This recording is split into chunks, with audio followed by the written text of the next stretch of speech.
Welcome to the lighthouse. Let's get started. So we're in this emergent cycle right now, right? As we've just been talking about, we're in an emergent cycle where, the world is opening back up. Thank goodness for all the reasons. The world is opening up and we are nurturing, each of us, and collectively, we're nurturing our breakthrough stories.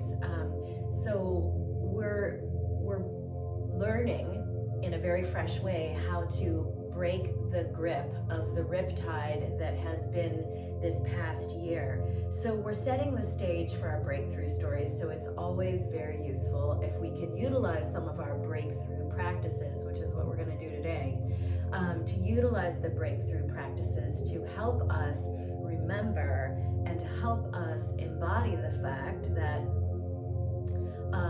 there is a solution to every problem, as we were just discussing regarding floods. There's a solution to every problem in the universe, and this is one of, the laws of the universe. And so there's a way through every block, and when we can understand that with compassion, then we become wisdom in action. That's actually really an important sort of encodement to stay really close to. When we recognize that there is a way through every block and we understand it with compassion, then we become wisdom in action. And that's the thing about the riptide, is that when we're in a loop, of reacting to a situation or a circumstance, or maybe we're reacting to, our relationship to money, or we're reacting to the people in our lives that we love, or we're reacting to our work or our relationship to our environment. If we're reacting, then we're always coming at life from the same angle, right? And so everything that I teach you in integrative practices is part of this broad scope. It's a science of angles, and it's a science of triangles, as well as all the breathing technologies and so forth that we do. But, if we want to proactively be endeavoring into manifesting the highest vision and life of our dreams, then we know that we can't always just sort of be beating our head against a wall in one particular way.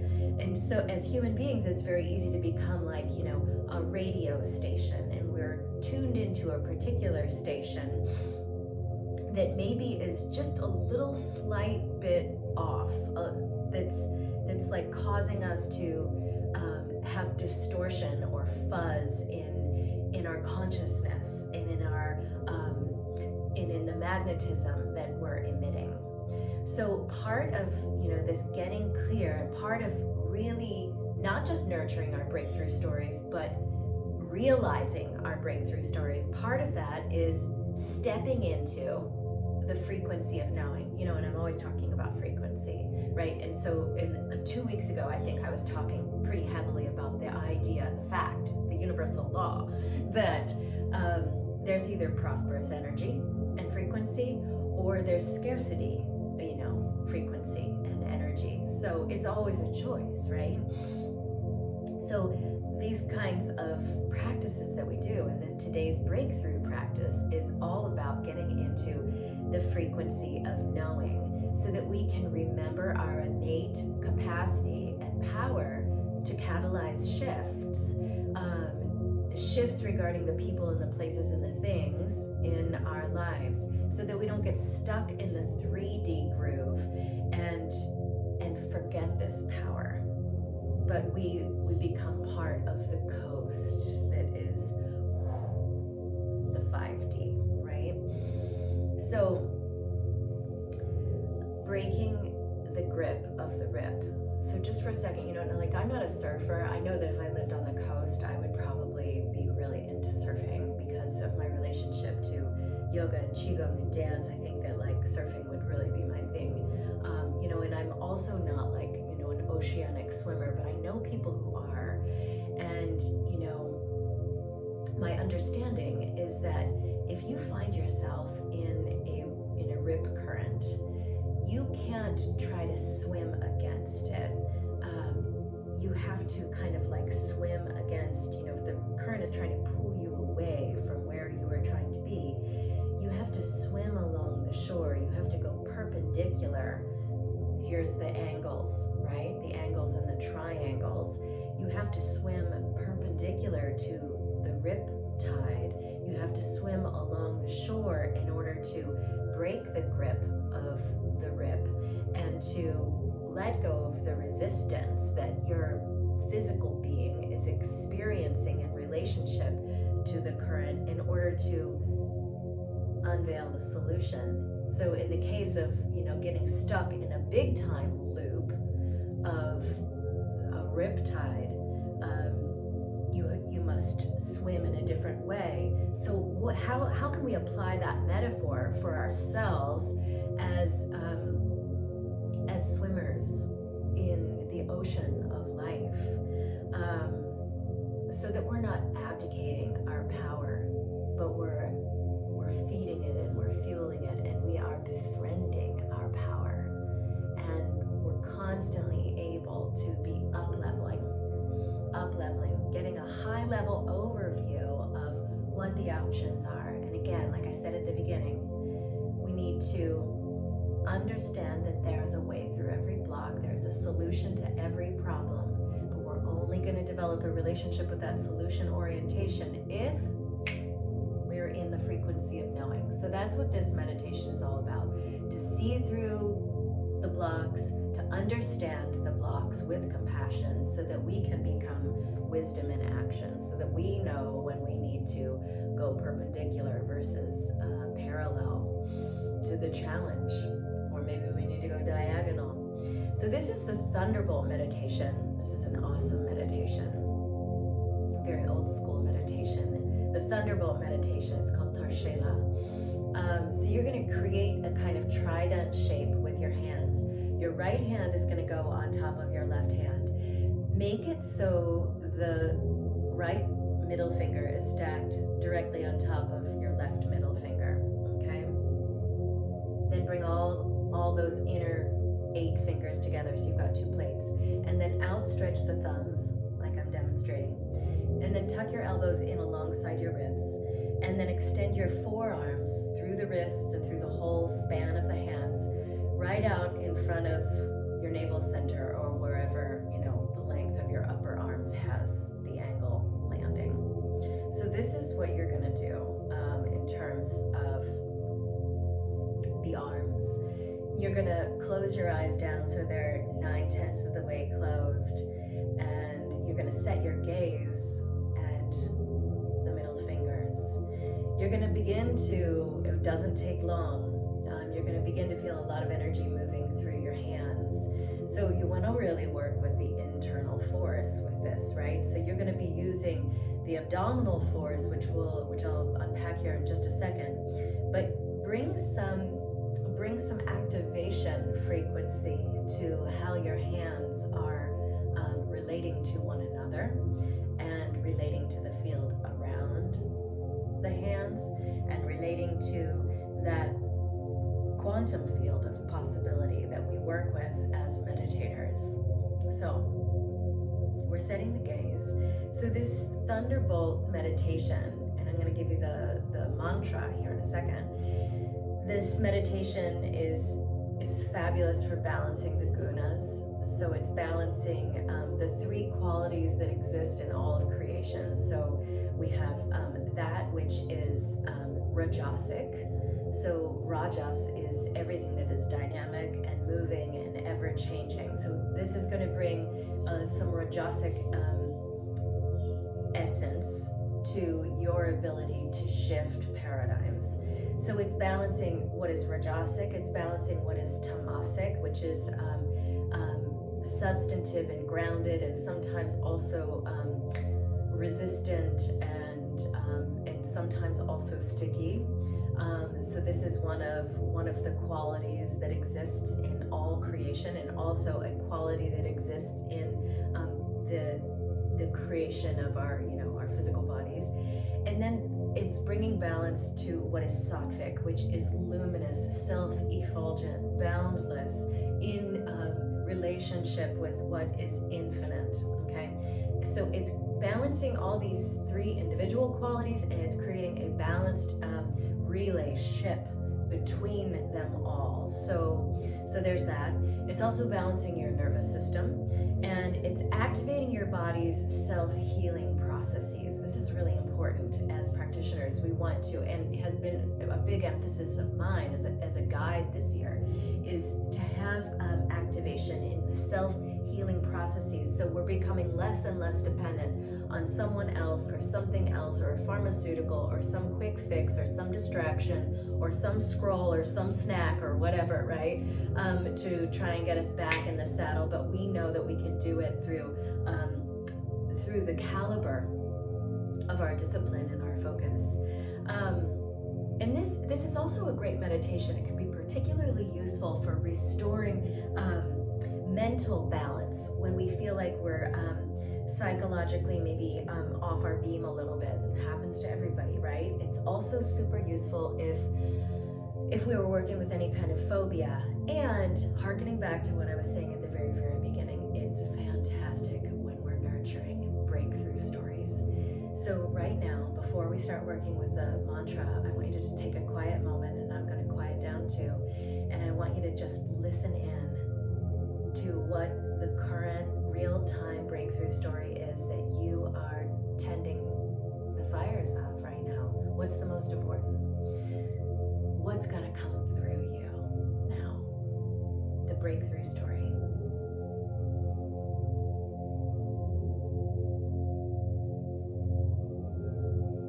Now tune into the frequency of clarity in the totality of your body.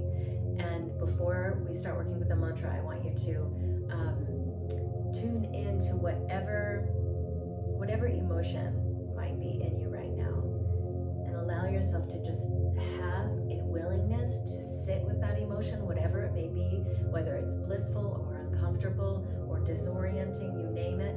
Can you sit with it all the way into eternity? And when we start developing that kind of willingness as practitioners, as meditators, when we say, yes, I can sit with this all the way through eternity, then whatever it may be that feels like it's maybe trying to erode us, it starts to dissipate, it starts to recede. So with regards to the emotion, we hit the emotion with a phrase of equal force so that it's interweaving us with infinity. So the mantra that we're going to use for this Thunderbolt meditation is Hara Hara Wahe Guru. Hara Hara Wahe Guru. Okay? And so what you're going to do is you're going to inhale while looking at the tips of the fingers. And every time you say Hara, pull the abs in. Hara Wahe Guru. So Hara Hara Wahe Guru. Every time you sound the circuitry of that mantra, there'll be 4 pulses of your abs that's clearing the subconscious structures of the mind so that you are in your breakthrough trajectory. So you're going to say Hara Hara Wahe Guru, which is linking you to your infinite creative capacity and your ability to slay your own darkness and to be your own teacher and to be a living master, the living master that's already living inside of you, that sometimes just needs a little bit of uncovering, and that's where practice enters stage left. So let's do this. Please try to remember, I'm going to do it with you for these next moments. Please try to remember to pull your abs in. This is really important, okay? Also, the last thing that I want to say is make the tonation, the recitation, each iteration of bija sound, Hara Hara Wahe Guru, have it be as rich and as full as you can possibly make it. Even if you're like, I'm not a singer, this isn't singing, this is sound technology. So you're letting the sound current strike, it's jackhammering your subconscious mind. Don't reason about it, don't Don't converse inwardly with yourself or your mind about it. Just transform. So let's do this, okay? Set the gaze. Oh, one last thing, sorry. So many moving parts. So you're going to inhale, and then I want you to say Hara Hara Waheguru over and over and over again, as many times as you can on that breath cycle. And then when you can do it no longer, that's when you breathe back in, okay? So your exhale is happening on the recitation. This is so good. This will build, if you do this regularly, it will build your breath capacity, okay? So I think I've given you all of the moving parts, so let's do it. Inhale. Hara Hara Waheguru, Hara Hara Waheguru, Hara Hara Waheguru, Hara Hara Waheguru, Hara Hara Waheguru. Hara Hara Waheguru, Hara Hara Waheguru, Hara Hara Waheguru, Hara Hara Waheguru, Hara Hara Waheguru. Dog joy.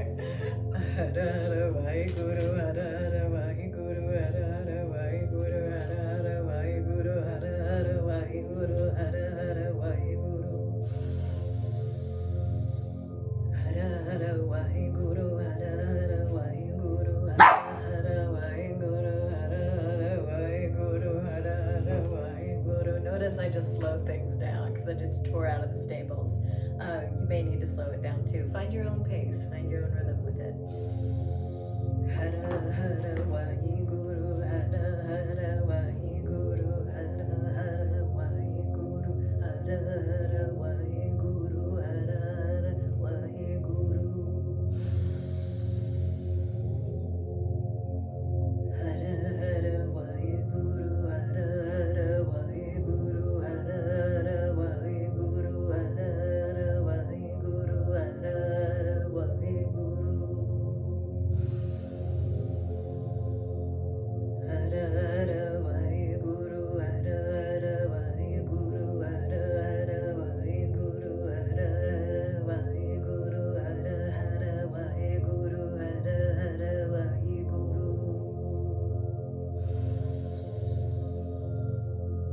Hara Hara Waheguru, Hara Hara Waheguru, Hara Hara Waheguru, Hara Hara Waheguru, Hara Hara Waheguru.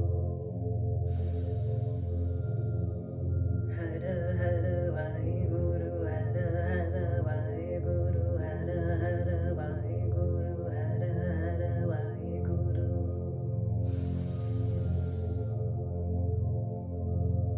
Hara Hara Waheguru, Hara Hara Waheguru, Hara Hara Waheguru, Hara Hara Waheguru.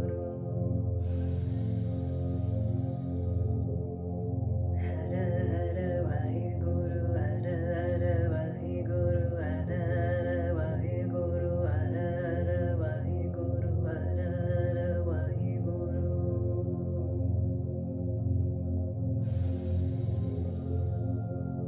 Hara Hara Waheguru, Hara Hara Waheguru, Hara Hara Waheguru, Hara Hara Waheguru. Hara Hara Waheguru, Hara Hara Waheguru, Hara Hara Waheguru, Hara Hara Waheguru. Plug into the frequency of knowing. Plug in. Hara Hara Waheguru, Hara Hara Waheguru, Hara Hara Waheguru.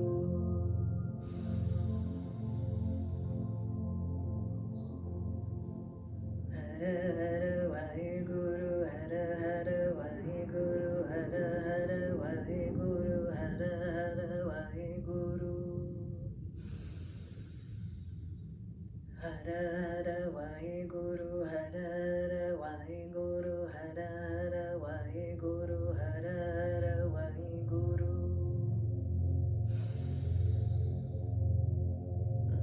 Hara Hara Waheguru, Hara Hara Waheguru, Hara Hara Waheguru. Hara Hara Waheguru, Hara Hara Waheguru, Hara Hara Waheguru, Hara Hara Waheguru.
the mantra, preserve the mudra.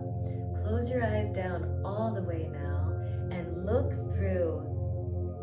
from inside of your mind and look through the eyelids while they're closed, and visualize your hands with bolts of lightning moving through all 10 of the fingers.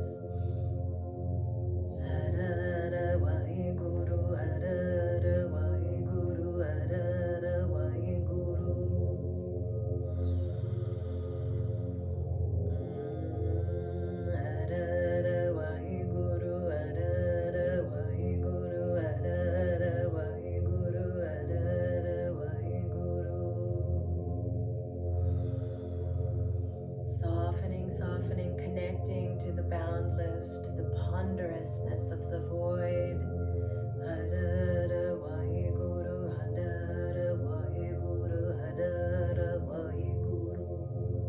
One more cycle through the mantra. One more.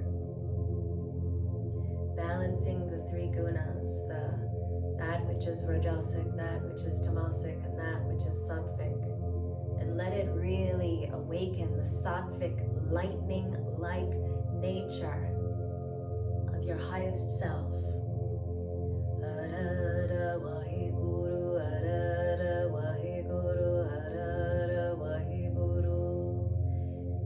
Connecting you, one more time with the mantra, connecting you to the infinite source of creativity, connecting you to your capacity to slay your own darkness, to climb out of the chasm of any neuroses that might be limiting you in terms of your self-realization and the actualization of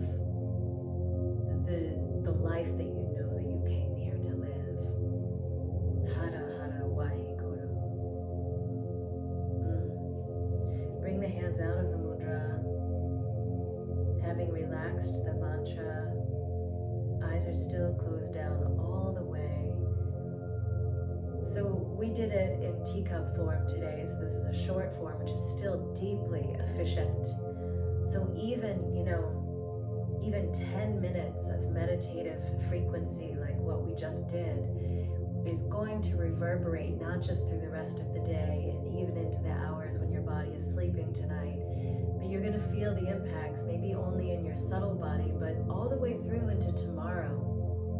However, that's my preface to an invitation for you to check this out on your own for as long as an hour. See what happens if you do this Hara Hara Waheguru, hands in the Thunderbolt Mudra. See what happens to your subconscious structures and all those, neuromuscular habituations that keep us living life at one angle, and see how a whole panorama of fresh solutions present themselves heart-centrically. Thank you so much for being here. Remember that when you meditate, you're strengthening your muscle of certainty. That's a good thing to give your time to. Every time you meditate, you're gathering evidence for your mind that this stuff works. You're gathering evidence that it works, and it does. And I trust that you feel that right now in this moment. And the last thing I want to say in closing is that the more graceful and the more glorious and the more grand the journey becomes, the more you can stay anchored in that frequency of knowing, that frequency of clarity and certainty. So, see you next week.